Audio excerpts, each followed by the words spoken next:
Hi guys, welcome to the Improvement Season podcast. It is me, Steve Hall, and I am with my buddy, as always, Pascal Floor. Say hi, Pascal.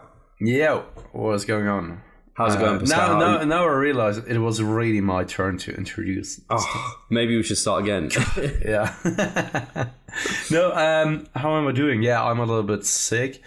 You sound better, actually. I forgot to say. Yeah, so first and foremost, I want to point out, and this is something I actually told every one of my clients, so I apologize in advance to them, and I blame London for it.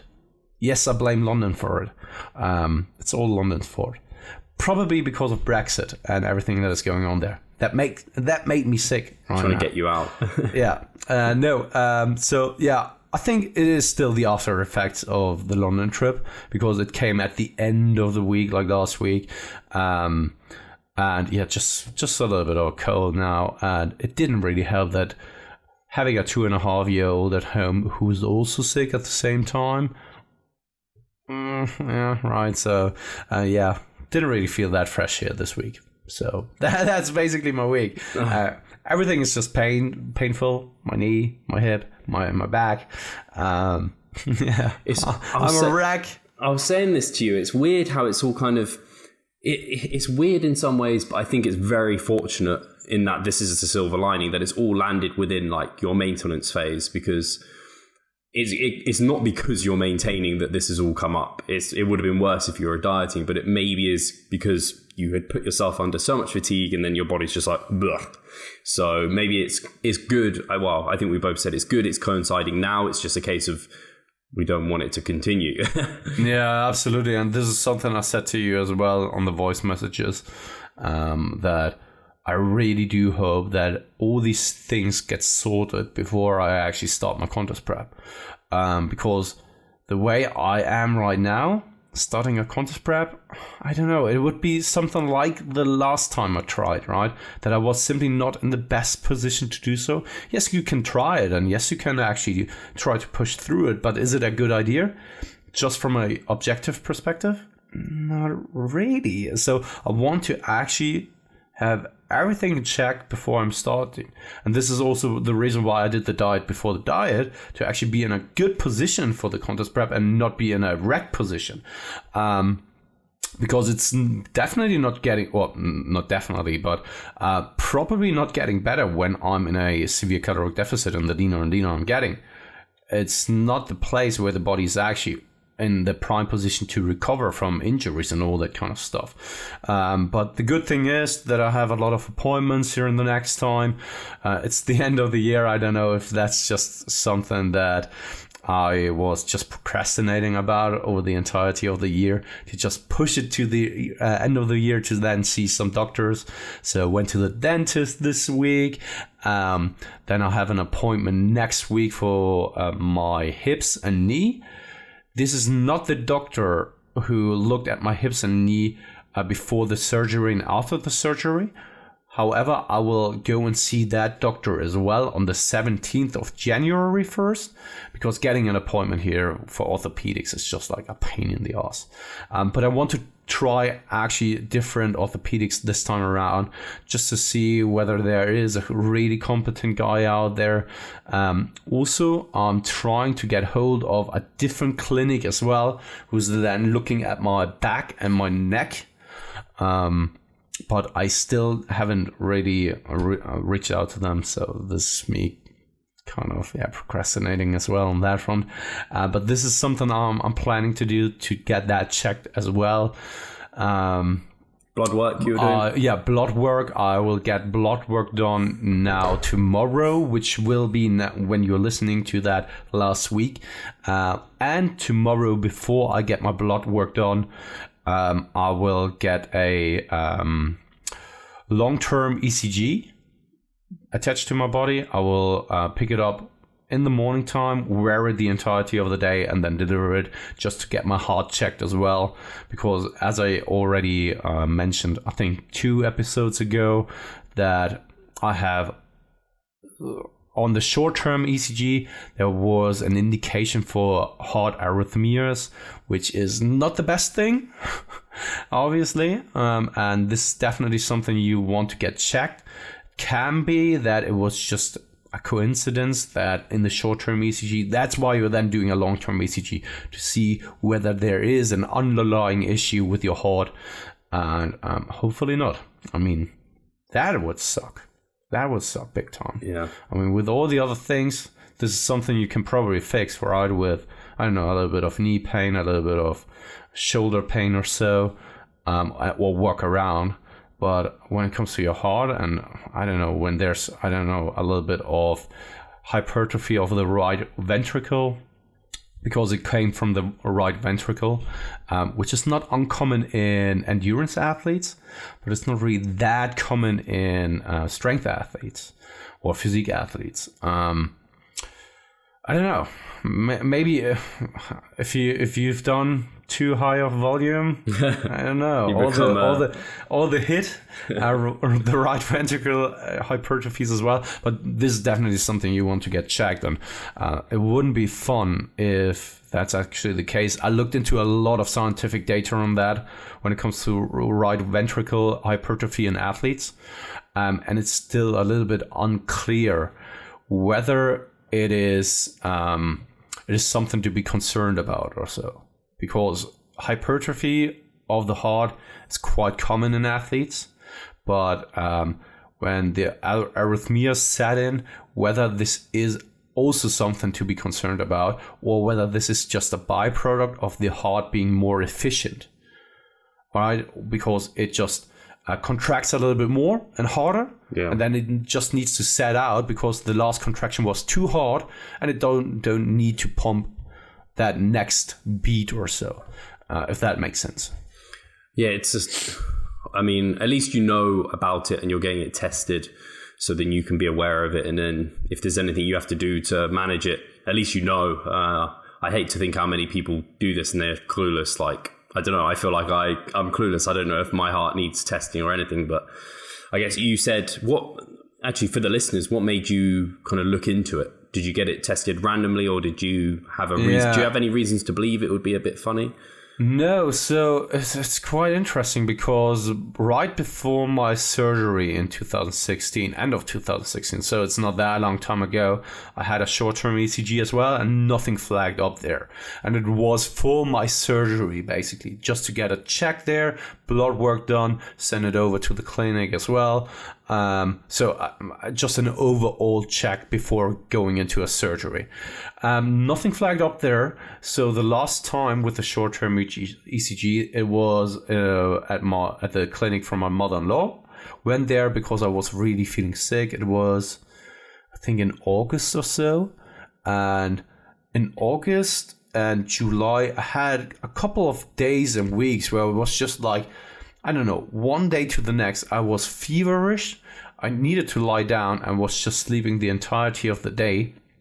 That happened like 2 or 3 times. It was a little bit funky. And that third time, I went to her clinic just to get things checked, just to see whether this is something severe. And she plugged me to a short-term ECG just to get it checked. And she looked at the data and basically said that my right ventricle is actually pumping a little bit harder and also seems to have some arrhythmias in there.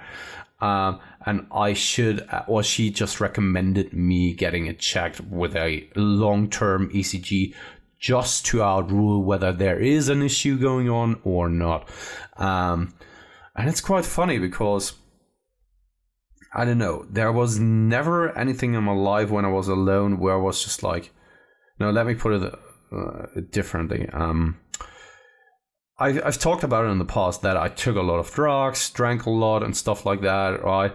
And the only one I was responsible for was myself, all right? Because of that, I wasn't really that attached to my life as well. It sounds a little bit funny to say that out loud, but it was just like, yeah, what the fuck? I mean, if I were to die now, there would be anyone who was shedding some tears. Basically, that's probably not true, but that is how I lived my life and how I looked at my life, where it was just like, I would just try out what I can in my life, and when I'm curious about something, I would just do it, right? And if my life ends earlier, then this is the way it is, right? Didn't really care about that, or not really care about it, but I was willing to take some risks. Let me put it this way. And ever since I'm together with Katie and have Hugh at my side, and there's a different perspective in my life and a different perspective for my future, I became a little bit more anxious about the thing about death. I know it sounds so weird coming from a 31-year-old guy, right? But it just completely changed, where it's now I have something in my life that it's worth living for, that I love, and that I don't want to miss out on, and don't want to miss in my life. And so I don't know. That's why also things like the heart is now something that I take really serious. I want to get it checked. I want to look into it. And before Katie and all that, I would have probably just shrug my shoulders and be like, yeah, I will get it checked at some point, right? But now it's more urgent for me to get it checked, because I want to live a healthy life, to actually enjoy what I'm having right now for a longer period of time. Pascal, we need you for this. How are we going to survive without you? Yeah. That's, to me, the crazy part that you talk about there. And I think it potentially sounds quite, I don't know, it could be, but dark, it sounds like dark and depressing almost in some ways. But I've never been in a position, I've always been a little bit, I don't know, scared to do some things, because I'm like, well, that could be a big risk. That's kind of scary. Like taking drugs or doing something risky is kind of like, wow, but to have that complete just freeness of just, fuck it, let's just do it. In some ways, that's incredibly liberating that you've even been able to put yourself in that position. Not that it's a nice position, really, the way you framed it, but in some ways, it's quite freeing to have that just let's just go for it. It is. I think so. This is just my philosophy in life in general, when it also comes to the path you're taking from adolescence up to your adult years. It's like the educational system is built up like this. You are doing your school, then you're moving directly into university, right? And that's basically what you're doing. But my philosophy is kind of a different one, because you are doing your school and you have seen nothing from the world yet. You have no idea what's out there. You have not lived your life yet, because you have been in that small bubble. You need to go out there. You need to experience life. You need to actually get to know yourself. This sounds cheesy, right? You don't have to go to Bali to experience that. But, have a gap year. but you need, I think there's so much value in going out there for the first time, exploring the world, be on your own, talk to people from different countries in the world, share their experience, share your experience, then come back with a totally changed personality and also perspective on life. And I would hardly ever recommend just going from school to university immediately. Because this is where so many people then all of a sudden experience life for the first time, because then they are partying and all that kind of stuff. And also for the first time they are out of these boundaries or limitations that their parents put upon them. And they come for the first time, they actually see the world with their own eyes and realize what's out there and what potentially they do like. And most of the time you are only first developing your personality in your mid-20s or the end of your 20s.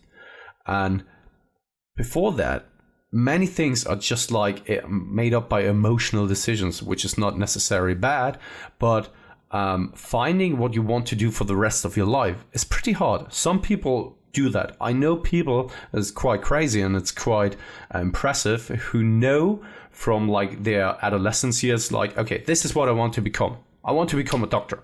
And this is what they are following, and they actually do love that.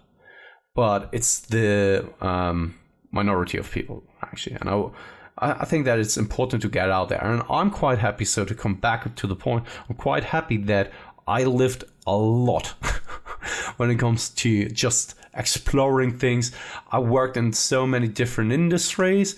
I tried this, tried that.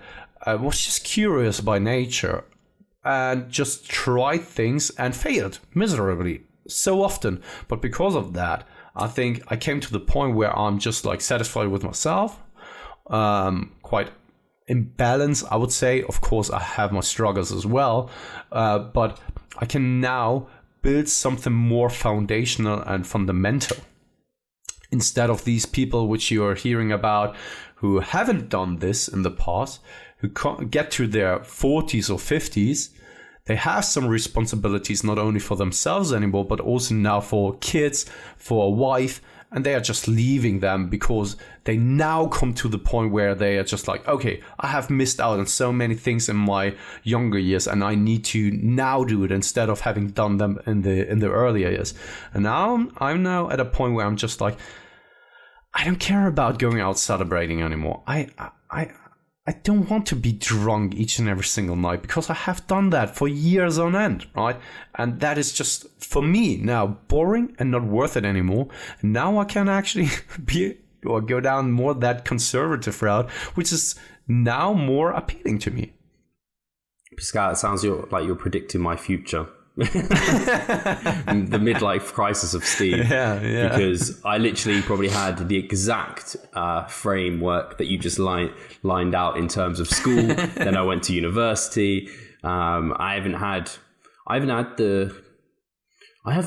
actually had the want to kind of explore. I don't know. It sounds really bad, but like I'm happy to go on holidays and go around and stuff. But yeah, traveling, I don't know. I think it's because I've just got so much I'm invested in now that I want to invest in, that I don't want to take the time to go and do those things. But I could see it happening when I'm older, and I'll be like, Steve, like, you got to go and travel around a little bit. Hey, mate, and I'm not necessarily saying that my way of doing things is the right one, because I would bet that there are better ways to actually get where I'm at right now, or get to a better position even. And I'm not necessarily saying that doing it the other way around, like maybe exploring the world when you're older, is a necessary bad one. Not saying that at all, because I know that my in the band I was playing in the past, our pianist, his parents, really cool guys, really. They are now, for the first time since their younger years, since the beginning of their 20s, now by themselves again, because ever since the beginning of their 20s, they had like Leonard, so the pianist, and his brother, and now both are out of the house, and they are enjoying life to the fullest now. They are going out to events again. They are traveling the world and stuff like that, which is really cool. So it can also go the other way around. So I just want to make it clear that I'm not saying that what I did is how you should go about it, or is the way to do it, because it's most certainly not. I was lucky that I actually took the turn to, I would say, a better outcome, because I could have easily gone the wrong way. Like, when I take a look at my family and the environment I was in back in the days, and I'm not talking about my band, but even prior to that, right? So, stealing stuff, taking drugs at the age of 16 and stuff like that. So, could have turned out quite differently. I think we need an autobiography, Pascal. Yeah. I don't know if you want that. This is what my parents are doing now. They were in Egypt. Oh no, wait, yeah. Well, no, they recently went to India, and they've just come back, and now they're in fucking Peru. No, not Peru, Prague. Flipping out. I'm saying completely the wrong places. But now they've got the time. But I do want to be if I am doing it, then I want to make sure I'm fit and healthy, because I think there is something to being like younger, so that you can actually enjoy everything and do things. Maybe I had a gut feeling about me being super wrecked when I'm older. I simply can't do that, right? That's why you're going to be a I Ronnie actually Coleman. did it the other way around. Lived like wild in the younger days, and now I'm settling bad. So what was I going to say? I did have something I wanted to... We've already spoken...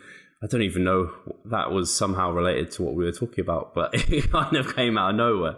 What I wanted to ask you was, obviously, we've just picked up on the physically, you're a bit beat up now. How's the kind of diet going? How's diet fatigue? Are you feeling kind of food focus, hunger? How's that all going? Is that good? Yeah, the good thing is that it's slowly dissipating now. In the beginning, I had a little bit of troubles with that, but right now it's just like I'm slowly settling in, where it's just like slowly I could go back to dieting again. And funny enough, I have one of my clients who's in the same position, where it's just like, okay, we're doing the maintenance now. Let's wait until after the Christmas holidays and after the New Year, because when you're craving it already now, just imagine how ready you will be when you actually took that additional time. And this is basically where I'm at right now. So could I go back to dieting now? Sure, I could, but I'm probably not making my life any easier with the upcoming holidays. And if I'm craving it now, it will be even better when I'm actually starting my contest prep in January, because then I'm really well set up. I made sure to really just dissipate the entirety of the diet fatigue. So it is like being sick, for example, when you're feeling a little bit better. Should you go in training like as you're used to? Probably not. Yes, you have like the indication that you're feeling better, but probably there's still something sitting around in your system and not being fully cleared. And basically it's the same when it comes to diet fatigue. There are probably still some things left over, which are right now not as emphasized, but still present in my body. And just take a little bit more time, and then I should be ready. But feeling good. I know you've started. You're not kind of because obviously people you tend to transition your foods. You keep quite a lot of your diet foods in place, and then you transition. I think you're now in a position where you're incorporating more tasty food, right? Yeah, so it's not all chicken ketchup. No, it is the chicken ketchup. Yeah, so like 2 days ago, you do remember the time when Wendy, one of my clients, sent me that huge parcel with so many treats, right? Like Pop-Tarts, 5 boxes of cereals, and I haven't touched any of the stuff in there yet. Up until like 2 days ago, where I tasted some Pop-Tarts. Spritz Pop-Tarts. Yeah. I'm not the biggest fan of Pop-Tarts, but Wendy isn't either. So we were just talking, because she then asked me how I actually like the Pop-Tarts, and I'm just like, I don't know why the people are getting so hyped up due to Pop-Tarts. It's just like, I don't know, everything. At least that's my taste of it, or impression of it. Everything tastes kind of the same. Don't know. Maybe I'm not becoming a Pop-Tart sommelier. I don't know. But for me, they're not really worth the cost of the how many calories they are. They're a bit dense. Absolutely. And anyway, what I wanted to say though is these 5 boxes of cereals. I have them here. I'm still contemplating whether I should open them up right now or just wait until after the contest prep next year. Because now they are not in my system, and they are not really present in my mind and in my taste buds. So if I just postpone them, then I don't know what I'm missing out on. But if I start eating them now, I probably have to eat them before the contest prep starts. I don't know whether this is worth the trade-offs. But at least I saw you had some pizza the other day as well, so you're in a good spot where you're not. And I had one today as well with volume food, right? Yeah, today we made pizza once again. So 2 days ago we've made pizza together, and today we had some left over, so we did another row, and it was great because I shared it with the other guys, and usually if I'm really hungry, then I have to have one plate by myself, and I mean one plate for the oven and not just one plate for your table, right? So brilliant. But anyway, that's Steve, sorry, because we're only talking about me here, and I'm feeling so bad about it. Mate, all the listeners are probably really annoyed if they are still listening. So tell the guys a little bit about yourself. What is happening? I have a Christmas jumper. I need to show people on YouTube. Yeah. The dab of the snow, what they called polar bears. So that's it's where am I? Like a week and a half into my mesocycle. Things are going swimmingly. I have actually, if I'm really honest, I don't have a lot to update people with. I don't know if I've made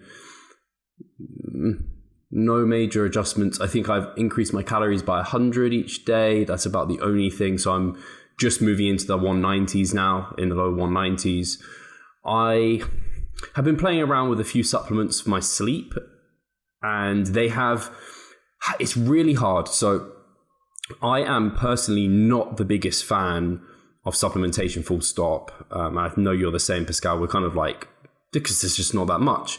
The more I listen to experts on sleep and listen, like, if you look at, there's some people who are quote unquote experts of sleep, they seem to promote a lot of supplements for sleep. When I listen to true experts, someone like Dan Pardy or what's his name, Matthew Walker, these are true experts doing the research. They are not fond of supplements. Not because supplements don't do anything, it's because they just think the amount they do is so limited compared to what you can do with kind of getting sufficient light during the day, having good regular times. Like supplements, as we know, are always icing on the cake, but they really, if you try and pin them down to recommend some supplements, they're really not all for them. So the one they generally are like, yeah, this can be beneficial, is melatonin, which we've talked about before. And that's just to basically get your kind of sleep schedule in there. But anyway, so in terms of supplements, I have been trialing using in combination lemon balm with lavender. And these are just tablets. And compassionate touching. I need some more from and some that. candles. Charlotte, come on. We have got a candle, but that's a Christmas candle. Marvin Gaye. This would be good. Well, Al Green. Al Green is also a good one. But yeah, basically those two are meant to be like, they're calming, basically. They're meant to be sedatives. And in combination, they can work synergistically. I haven't really noticed much from taking those together. I stopped 5-HTP, and my sleep, I noticed a reduction in sleep quality. I don't know if it is the 5-HTP or if there's something else. 5-HTP isn't like necessarily a synergist for sleep. It's just something that helps release of serotonin, so it can make you feel better before bed. So it could help you get to sleep and have more restful sleep. I don't know. And I've recently started using glycine, and that seemed to help. But again, I don't know if it's just because other things are like starting to help. They're so small. I think it's so hard to detect whether they're really doing anything. I think you're best relying on the blue light blockers, chilling out before bed. Right now, it's funny that you bring that up, because I need to get up each and every morning at 5 a.m. right now. And it just sucks, because I could sleep for a little bit longer, but then I don't have the car anymore because Katie needs the car, and then I simply can't make it to the gym. And what I'm actually considering is buying a small motorcycle. Or you have for a while been looking at that.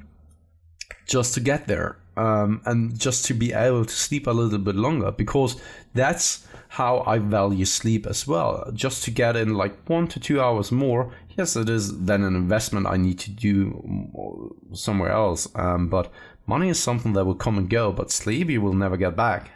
Yeah, it's so huge. I know, I think I said at the start of the year, I think when I was in prep, I was waking up at 5, and then I moved it to like 5:30 to 6, 6:30, and now I moved to like 6:45.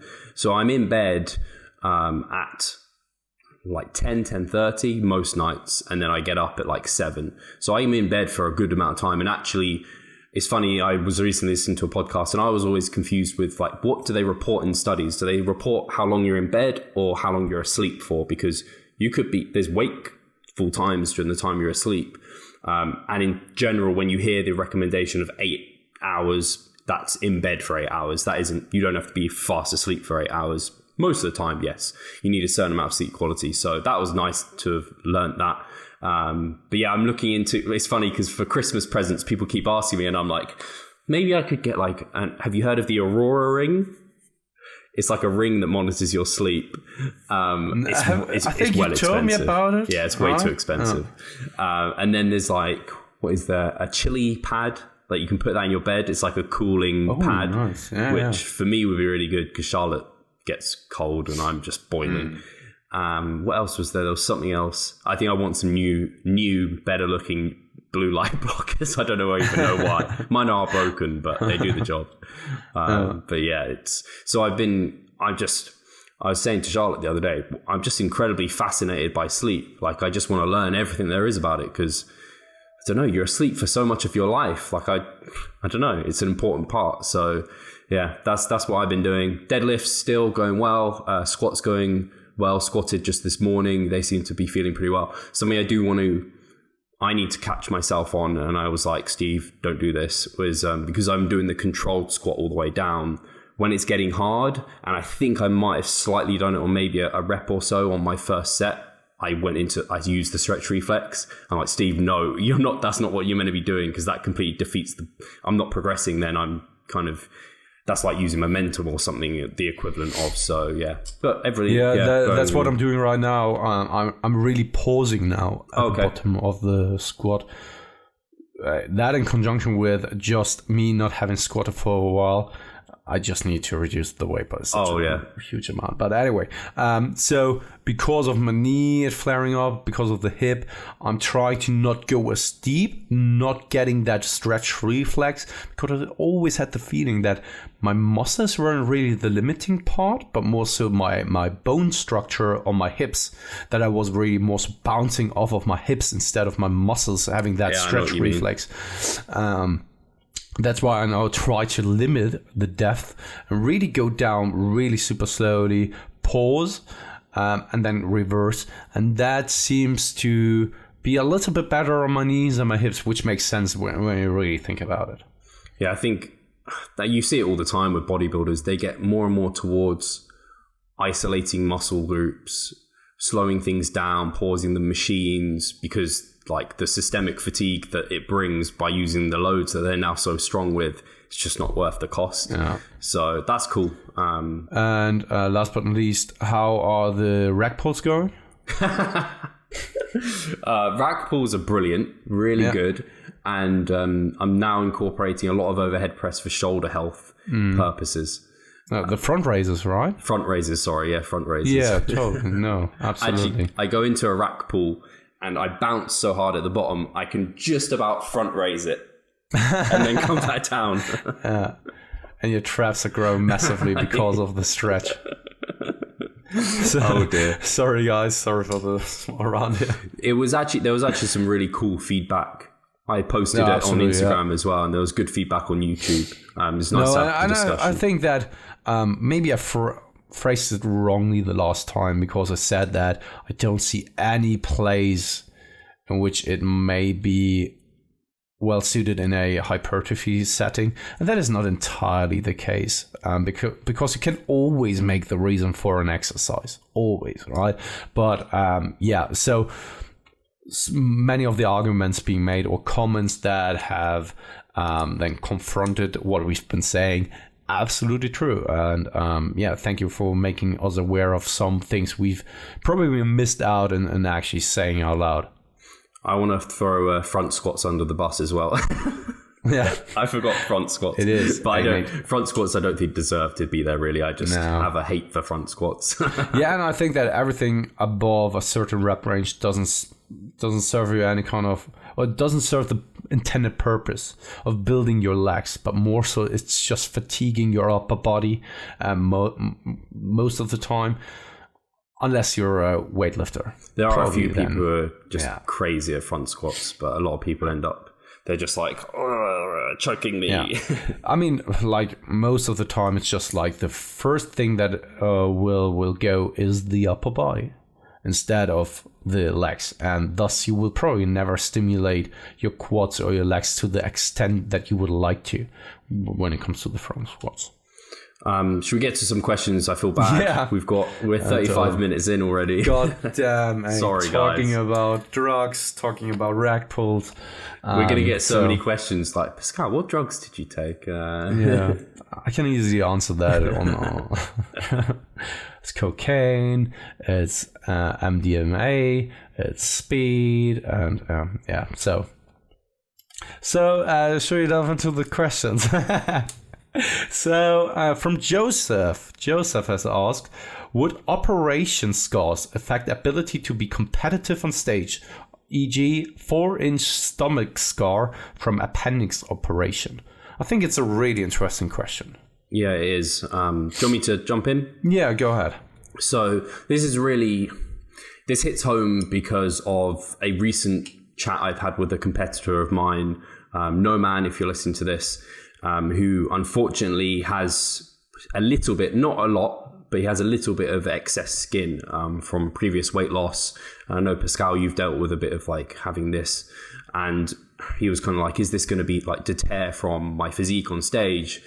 And unfortunately, I'm never going to lie to him and be like, no, it's going to have no impact whatsoever. It does. You can see it right now, and it potentially can hide some striations. It can hide some development. It can hide some shadows of like abdominals and things, depending where it is. But it's a case of it's what you've got, and we have to work with what you've got and do the best job possible.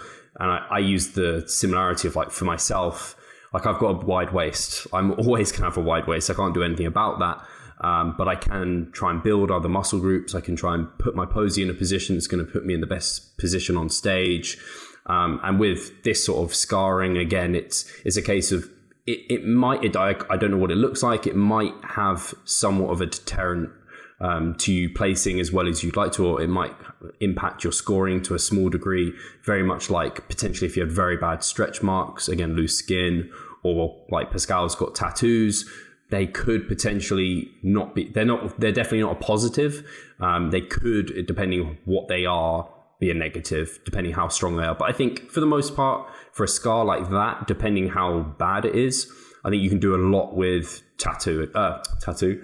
with just having the tanning product on. I think it will probably hide it quite well, because I've got scarring on my back, which actually I mean, you can see it. It's just my skin's demorphed. I don't know how to say it, but and then on my arms I've got stretch marks, but you can't see the stretch marks at all when I'm like posing on stage. On my back, I wonder if that sometimes, I want to say that's what stops me getting the nice lines, like the Christmas like the lines on my back, but I don't know. But yeah, that's my ramble.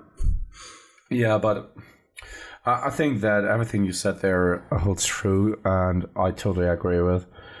When it comes to the stomach area, it could potentially be that depending on the shape and form of the scar, it may give you some minus points when it comes to your overall stage presence. But also take a look at it from the other side. Maybe you have a strong body part that is on your back side shot, right? Maybe you can actually make some points there as well and balance it out. Or maybe when you are then doing your individual posing or stuff, try to create an illusion, such as you do with posing anyway, that you are trying to hide that area if you are really concerned about the fact that this may have some detriments to your overall rating.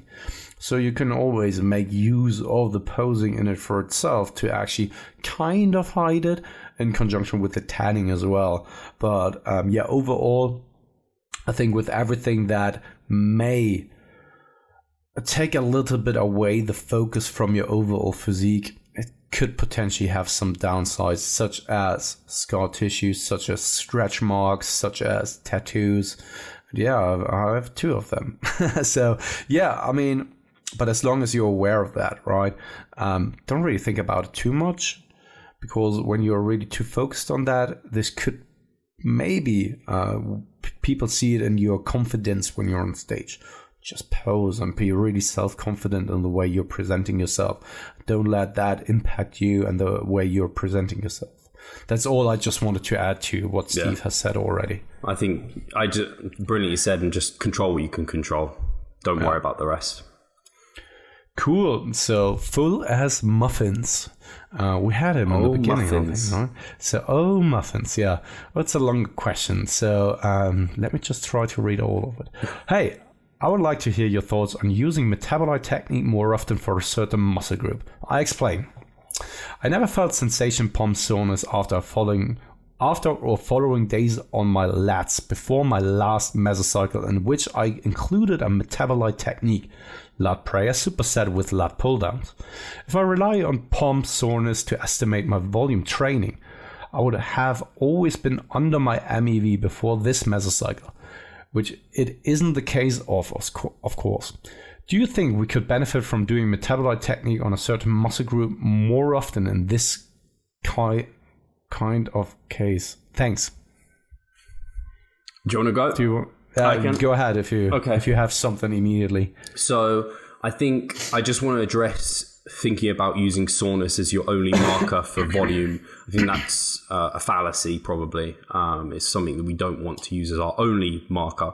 More important than feeling any sort of soreness is whether you're progressing. So if your vertical pulling movements, which is just your lat dominant movements, have been progressing, if you've been producing more volume over time, and then maybe seeing some strength PRs over the course of many months, I have no doubt, you're by fact above your MEV, and you're doing good work. So don't just use soreness as an indicator. That would be definitely a wrong thing to be doing. And if I was to be doing that, I'd have some muscle groups that I've been not training for fucking ages, because my calves never get sore, my biceps never get sore. Rarely do I get any arm, delt soreness. These areas just don't. So whilst I think it's in conjunction with getting a feeling of it being a hard workout for that muscle group, getting good mind muscle connection, getting good pumps, and then progression, soreness in addition to those kind of markers can be really effective. So that's where I would answer that. So I don't think you've been necessarily under training your lats. In terms of then getting soreness during the metabolite phase, it might be the fact that it was novel, and so that novel stimulus is what has caused it. I don't know what your training has looked like in the past, whether you've incorporated it before. It might be that you are more slow twitch in nature, and then the metabolite, the higher repetition work is somewhat more disruptive for those muscle groups, so you get good growth from that. In terms of incorporating it more frequently, I think you could do it. I think in practice, it's not often something I recommend, because I think when we think about the drivers of hypertrophy, metabolic stress is lower in priority than mechanical tension. Even for a muscle group, I think that's slower twitch, I think that would still be the case. So I'd never want to draw focus away too far from mechanical tension. So I would always, as a ratio, have more work focused on that. And I think it can just get a bit messy in terms of your programming and kind of keeping things nice and phasic and obvious when you start incorporating that sort of technique at random times. I think you definitely could do it. I wonder what the drawbacks could be in terms of if you were getting excessively sore in your lats, and then whether that could have implications for other lifts like deadlifts or your squat patterns or any of your chest movements. I wonder. And then, I just wouldn't keep it in as a always, because eventually it will no longer be novel. Your body will get very used to it. And you don't want to be stimulating the slow twitch muscle fibers as only those, because you don't want to transition everything to that type, because the faster twitch ones generally have more opportunity to hypertrophy. So hopefully that's kind of answered it and summarized my thoughts somewhat. I think he can do it. I just wouldn't use it as a always tool, and I'd incorporate it now and then and just see how things go. Yeah, so the more points you brought up, which I totally agree with, the more questions popped up to my head, and these are just questions that Muffins need to ask himself. Basically, where doesn't he feel the sensation? Is it like in muscle groups such as the biceps and stuff like that? Does he want it? Does his programming allow for it? Does his environment, like outside of the training, allow for these kind of situations? Because most of the time, something like a caloric deficit, you are not experiencing so often muscle soreness there or even pumps. However, when you're at maintenance or in a caloric surplus, you do. So there are so many questions, and I didn't really think of those questions in the beginning, but while you've been talking and always brought up more and more points, I was just like, oh yeah, and this is something you have to consider as well. Oh, this has something you have to consider as well. And especially something because Muffins was talking about only the example of his lats. Really often you see people having a hard time engaging or creating that mind-muscle connection with their back musculature, or things crazy enough with things like the triceps or the biceps or the shoulders. So it could potentially be that it's maybe also just a lack of connection to these muscle groups, maybe also just a technique thing. This is also something you have to ask yourself. So there's a huge list of questions you have to ask yourself first and foremost, and whether you can actually tick these boxes or not, and whether you can actually adequately say, okay, this is what I'm doing and this is 100% in check. Such as, okay, is my quality in check? Is my execution in check? Is my environment allowing for that? And then you can slowly transition over to the questions Steve brought, or the points Steve brought up as well, and just things like the muscle groups, your training, and yeah, last but not least, is your training protocol also changing to the extent that this would even be that creating a pump or a soreness would even be possible in your training scenario?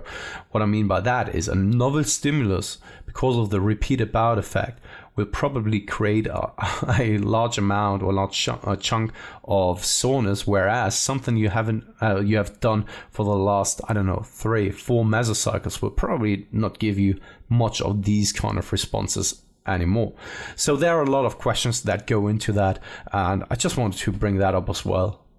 No, yeah, brilliant points, because a lot of what I said is assuming too much, probably assuming the basics that you talked about, and we probably call those basics, to get in check. But I can absolutely say, like, my lats for ages wouldn't get any soreness. I'd still be progressing with movements, and then it's only really this year that I've actually developed like a good mind muscle connection. And I remember telling you, Pascal, like, I was like, my lats would never get pumped, like my chest blows up, lats never, whereas now they do, and it's just time.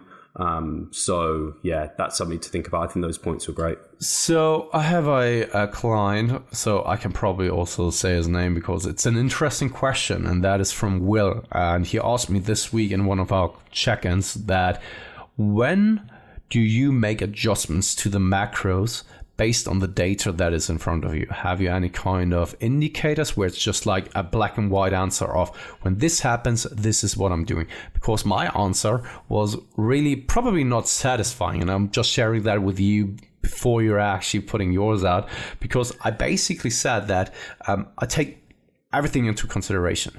And it's such a broad answer, and that's not satisfying at all, because it's not really helpful in any kind of situation. But that's why I'm collecting the data I'm collecting, because you know it, especially in a surplus. Sometimes there will be weeks where you're not gaining at all, maybe, right? Then there will be weeks where it's just spiking up, but then you're taking a look at the averages over the weeks, and then everything's fine.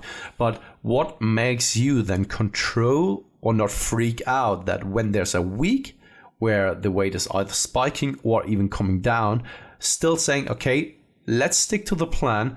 I'm absolutely certain that this will sort itself out here in the next days. This is something we've seen, right? At the beginning of the week, the weight just creeped up really quickly.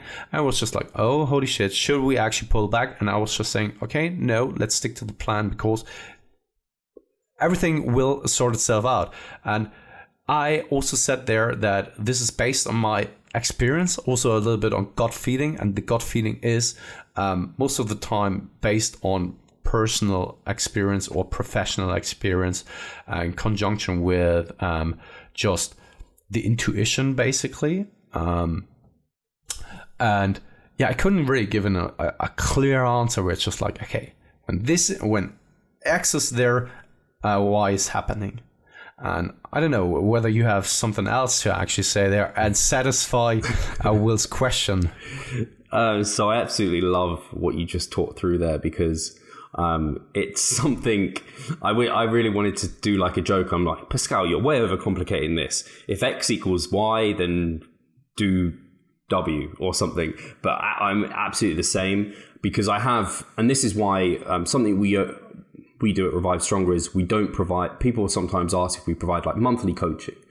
And monthly coaching, we say, is only left towards people that have been coached by us for 3 months plus, who have a very good understanding about how we do make adjustments and how we change things. And one of my clients has recently gone to monthly coaching, and he asked for a kind of like a decision tree, basically. So if I don't gain weight for 2 weeks, increase by this many calories and blah, blah, blah. And I was like, I can provide you this, but remember that it's not as easy as that. But there's more things to take into consideration. And like you said, there is so many things to take into consideration. And a lot of what I do, and I think coaching used to take me so long because I didn't have this skill of experience. Like I couldn't look at a load of numbers and data and just be like, that's what we need to do. Whereas now and like you, Pascal, you can just look at a spreadsheet and a load of numbers and be like, that's what we need to do. And you can be very sure about it. Whereas before I'd be like, oh no, but this means this means this. I didn't really know what anything meant. So there's definitely an experience that is so helpful, and lots of data collection that can help with that. And I don't have an easy, if this happens, then we do this. It's very much like looking at past data. What did we previously need to be in a calorie surplus? Is this scale weight gain, like, does it just seem wrong and a bit strange? Often I have clients who, and like you, Pascal, who their body weight fluctuates so much from water. And sometimes like they go up like 4 pounds in like a week. And then over the next 2 weeks, it will like go down a pound. And over the average, it's where we want it to be. And I'm just like, that's why you just have to trust the process, because not that much changes unless they're having like really extreme activity changes over the course of many weeks. Like if something was working in the first place, it's not just going to suddenly stop working. You don't suddenly increase your energy expenditure by like 10, 20% in such a short period of time. So it is like your answer is very convoluted. It's very much experience-based, and it's taking all of the data into consideration, because like you said, there could be stressors, there could be like mills out, there could be less accurate data, more accurate data. And it's a case of, if we think everything we're doing is correct and we have previous data to say that, then why would we make an adjustment? And then sometimes, you can see weight looks like it could be stalling. Potentially in the past, you've actually needed to increase calories beyond the point that you're at now. Let's increase calories. So it's not an easy, if X happens, do Y. There's a lot that actually goes into it. Right now I'm reading Thinking Fast and Slow by Daniel Kahneman. I'm not even certain whether he's a German guy, because it sounds like it, Daniel Kahneman. Anyway, so I'm not really that far into the book, but in the beginning, I do remember that he was talking about the two systems. System one is based on intuition, basically, but intuition implies also experience. So you can always imagine a doctor who has years of experience going into a I don't know, ER or something, and just says like, okay, this is what is going on, without having looked at the paper or anything. But it's just like, because he's seen it, this situation, tons and millions of times, he didn't really need to think long to actually make a conclusion, right? Or then you're asking him, where do you take your conclusion from? Or how did you come to that decision, what you've actually done now? It's basically just the intuition. The intuition is based on expertise, personal experiences and all these kind of things. So in that kind of regard, it's basically the same. I'm not saying that we are super highly experienced, and I would even say that we are still at the beginning of our careers, right? But still, already now we've worked with a lot of people, and because we're doing weekly check-ins, we are actually collecting data on a regular basis with all of our clients. We are getting to know them. And because of that, sometimes when something is just like, my gut just says that we shouldn't really increase it. When you're then thinking slowly, so you go back to system 2, where it's more so that your intuition or your emotions aren't really dictating your outcome, or in that situation when you really want to explain it, then you can take a look at the data and be like, okay, this is what actually caused me to say XYZ instead of making a rash decision. And this is maybe just because you had it in the back of your head, how the data and how that person developed or behaved over the past weeks. And maybe also you just had it subconsciously in the back of your mind, what the data looked like and what has happened over the past 2 weeks. And it was just like, I don't know, I just know it because I just know it. And when you then look into the data, then you realize, this is why I knew it, right? So it sounds weird, but I hope that makes sense. That did definitely make sense. I think it comes back to the whole experience and cures anxiety. And that's why when you are inexperienced, you don't really know. And that's why, again, coaching from... If you do have the anxiety a lot, like coaching can help so much with that. The number of times I've had clients where I'm just like, trust me, let's do this. And then the next week they're like, so I trusted you and you can tell me I told you so because it went exactly how you said. And like people be like, oh, you're magic, Steve. How did you know this was going to happen? It's just like, I've just seen it time and time again. It just happens.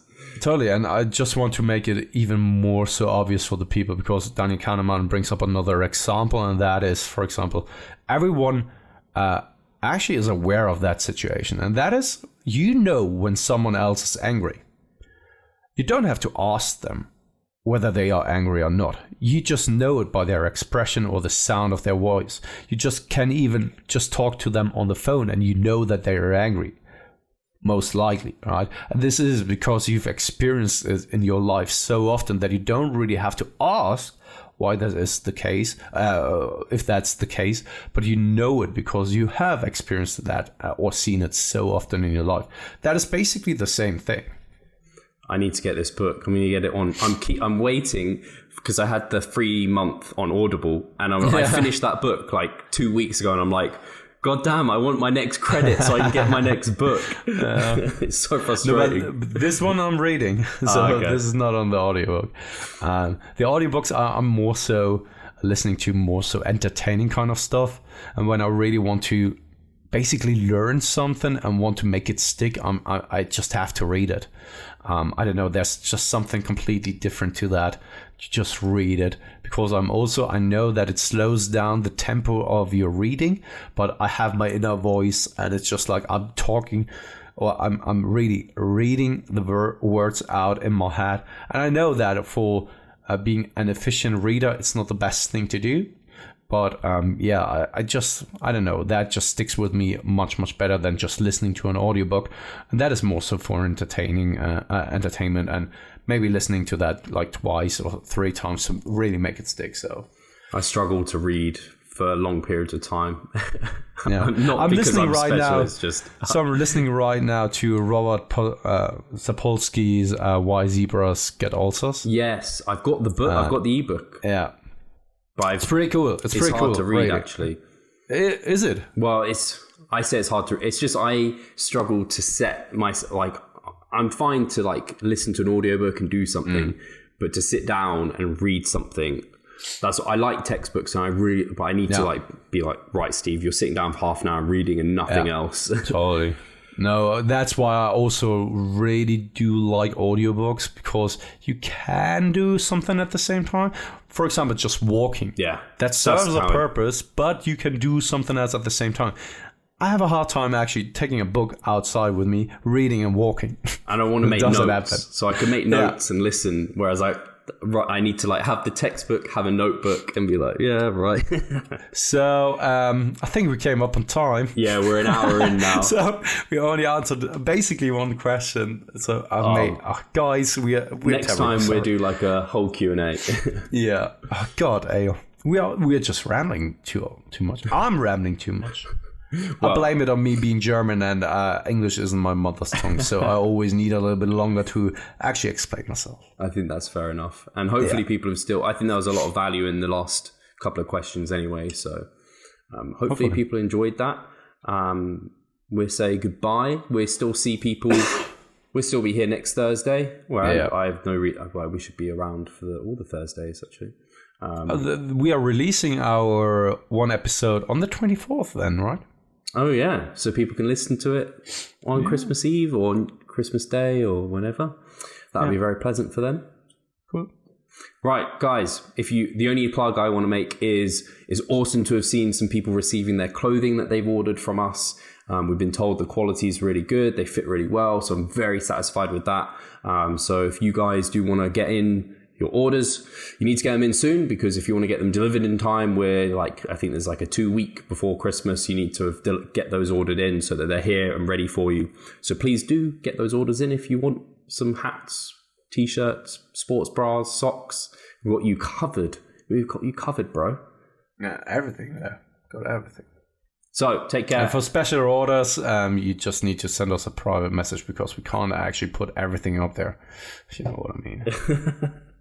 The Revive Stronger 30 centimeters. Fuck me.